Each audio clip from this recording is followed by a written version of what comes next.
Hello guys! Welcome back sa ating channel NLEX Select Connector Update December 10, 2023 Santa Mesa to Pandacan. Ito pong muli si Skywalk TV at ito ang ating pinaka-latest update ngayong araw na to. Ayan, ipinapakita po natin dito po sa may Magsaysay. Ito na po ang kanilang mga nailatag na mga steel girders. Ayan, tatlo na po yan na ating ipinapakita sa inyo.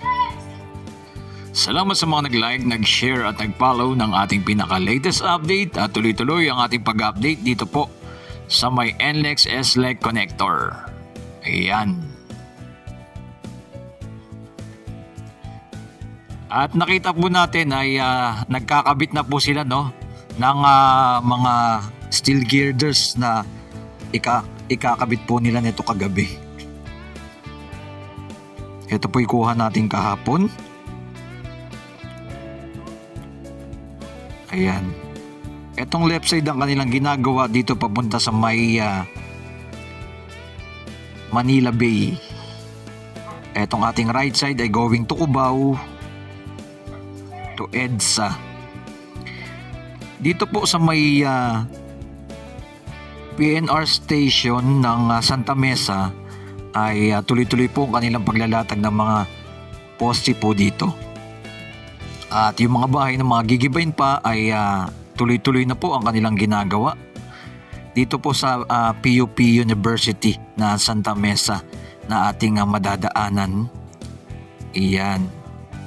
Na tuloy-tuloy na po ang kanilang mga ginagawa dito at pagigiba ng mga bahay. Dahil ito na po ang susunod na kanilang mga gagawin going to Pandacan.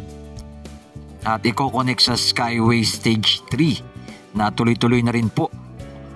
Bali sa Pandacan ay hindi pa po nasisimulan, dito pa lang po mismo sa may Santa Mesa hanggang sa may tulay na ating ipinapakita sa inyo.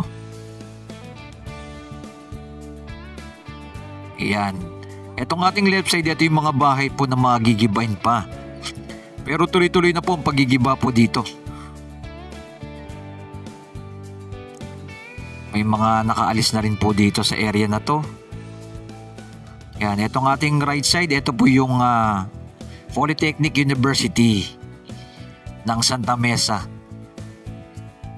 Grabe, napakarami mga nag-aaral dyan. Yan, itong pinakababa, ayan po yung mga bahay na mga nagiba na.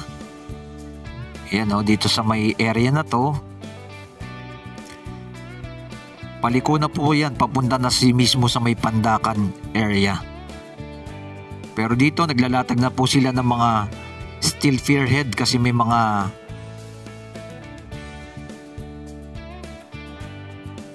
concrete spearhead po pala ang kanilang inilalatag dito sa area na to. Dahil may mga poste na nakaredy dito sa pinakadulo na po ng Santa Mesa na going to tulay na po siya. Yan na ating ipinapakita sa inyo. Muli po, salamat sa mga nag-like, nag-share at nag-follow ng ating pinaka-latest update. Keep safe palagi and God bless po sa ating lahat. Ayan, dito sa area na po na ating tinuturo. Yan na po yung pinakatulay, nasimulan na nila dito. Yan, mga concrete spearhead na ang kanilang nailalatag kasi napakarami na pong mga poste dito nakaabang na. Kaya tuloy-tuloy na rin po ang kanilang paglalatag po dito.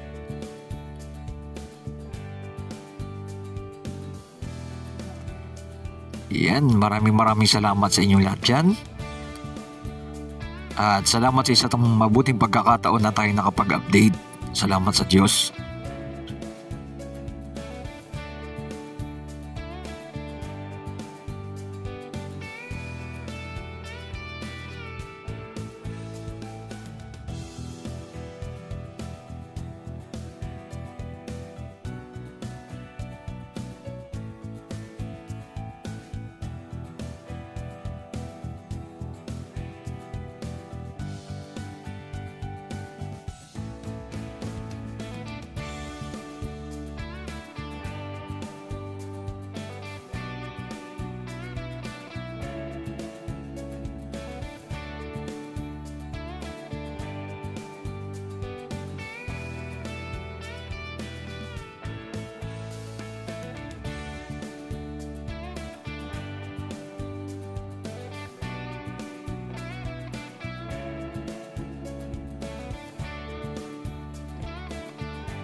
Muli po maraming salamat sa inyong lahat dyan. Ito pong muli si Skywalk TV. Ito ang ating pinaka-latest update dito sa ating bansang Pilipinas.